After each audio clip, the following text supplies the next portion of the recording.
I am at that point now where any noise I hear or any shadow I see in the forest, I'll assume is a bear. But at this point, I'm not even thinking about that. I'm so happy to finally be at Moraine Lake. As the afternoon drew in, the winds picked up, as did the snow, and the light started to fade, and the whole landscape changed its mood. So at the moment, plan is sleep. It's raining still. The baby sack is not waterproof. It's only going to get colder, and now I'm wet through. I'm going to have to call it. I'm going to pack up my stuff and try and find shelter elsewhere. But this gear is done for the night. It is too wet. I was already shivering in my camping gear. I peed in a bottle to hug as a hot water bottle in a last-ditch attempt to not freeze. To then hug it and feel nothing because it's insulated. So yes, my pee stayed very warm inside and I got no benefit.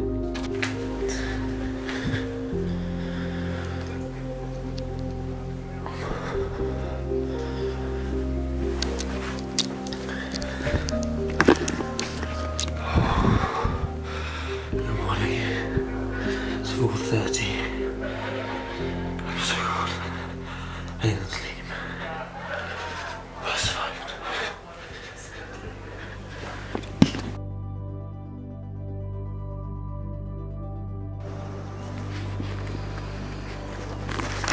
This is looking promising. The mountains are revealing themselves, the reflection is lovely, and the sky this way is clearing, so hopefully the light will get through and hit the mountains.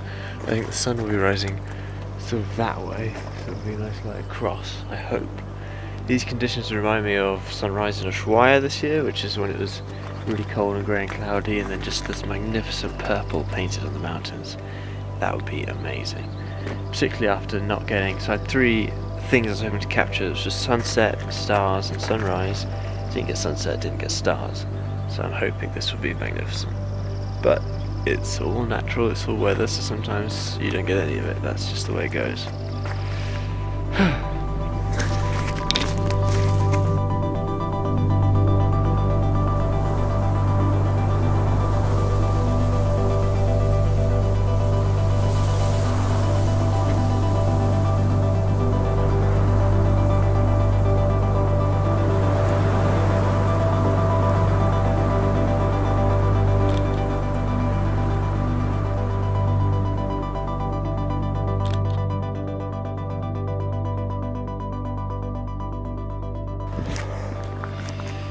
So, clouds.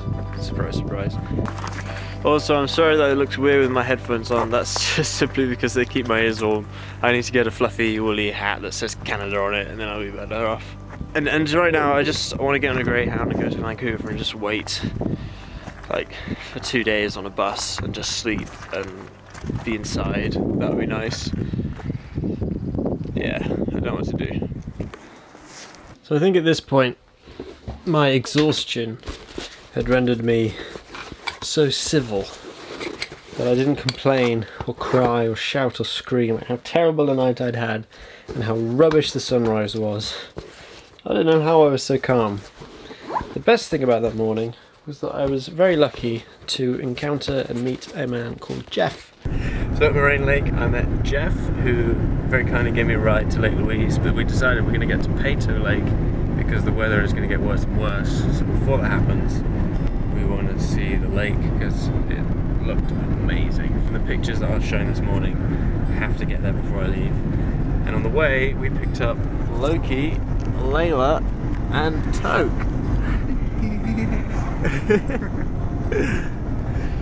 So this is an adventure. Always an adventure. I was in the car with Jeff.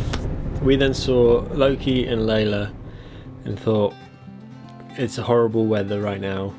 We got space. Let's help them get where they're going. So they were walking in the same direction we were driving, but in the middle of nowhere. They weren't in town, like they were on the road, like in the middle of nowhere.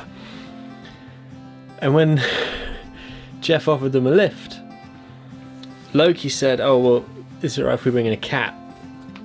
And we're just seeing two people walking with big backpacks on. It's like there's no cat. And then he points to the top of his backpack, and on the top of his backpack is a plastic bag, like a shopping bag, with a paw hanging out, very limply, as if it's like a cuddly toy, like a stuffed toy, not a real animal.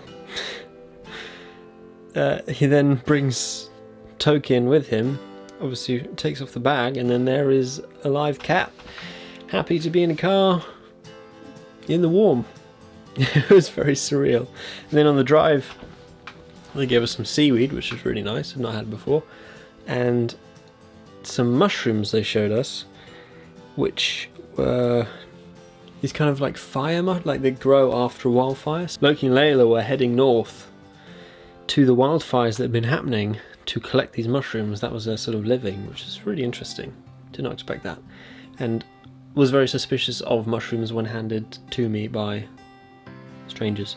But anyway, it was all fine. I have to say, I didn't expect to be seeing snow on my summer holiday. I know, like I left Texas and it was 90 degrees, so. Yeah, that's what we wanted. That's beautiful. This is what I mean by like it looks fake. This is crazy. It's kind of creepy, really up close. Is it? Yeah. Oh my god. That's not what I expected. Why not?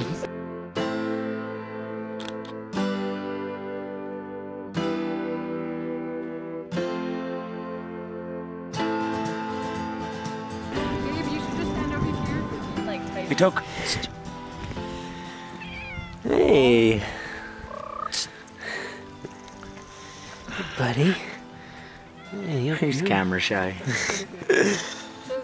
gorgeous though. Hello. Yeah. So we dropped off Loki, Layla and Toke at this sort of cabin holiday place, but it was really weird when entering because there was a bunch of tourists that had clearly gotten off a bus, standing in the sort of shrubbery, all taking pictures of one thing. We thought, what on earth could that be? It's not going to be a bear. And sure enough, we drove right past them, and then we see this fuzzy butt of a bear bounding away into the forest. So I did see bears in my time in Canada, but always from a car, which I'm probably quite happy about, considering what could have happened. Bye, Loki. See ya. And then it was finally time to get to Lake Louise after all this adventuring. It was initially the first place I was supposed to go. It ends up being the last. Also, fed up with the terrible weather I'd been dealt, I gave up long ago, as you would have seen on my concept of fashion, but I took it to new heights using my camera bag rain cover as a waterproof hat for myself instead. It's crazy, like when it's actually frozen, the lake is just completely iced over. Wow. And the avalanche is coming right through there. Oh yeah, you can see the pathways.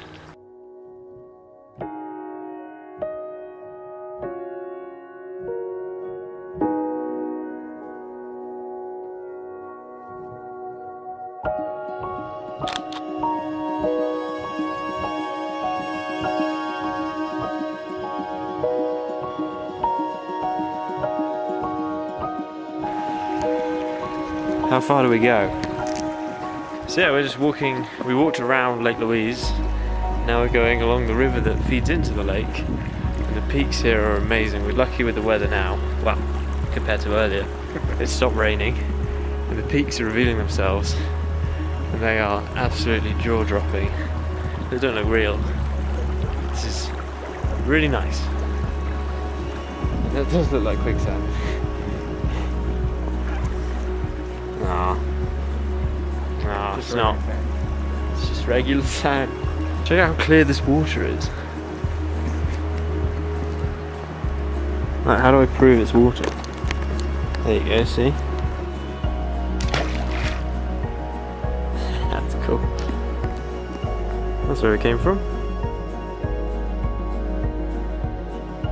Now we're going to explore Johnston Canyon. It looks really nice. This camera's running out of battery there, so I'm going to switch to the Osmo.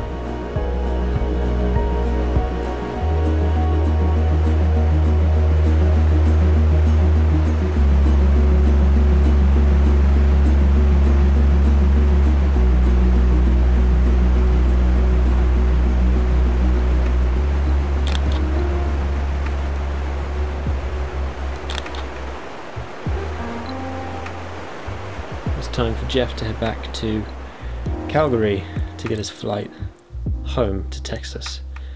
And he was going to drop me off back in Banff, but I knew I had a friend in Calgary I could potentially stay with. I hadn't managed to get in contact with him yet, but after this lack of sleep drenched camping experience, I thought I'm going to have a better chance if I go back to Calgary, because I checked the forecast for Banff and it was not looking good for the rest of the week. So I thought there's no point staying, putting myself through this. The whole point is to explore on my own and hopefully take some nice pictures. I can't explore on my own because I've no way of getting around, and I can't take nice pictures because the weather is terrible. I should go back to the city.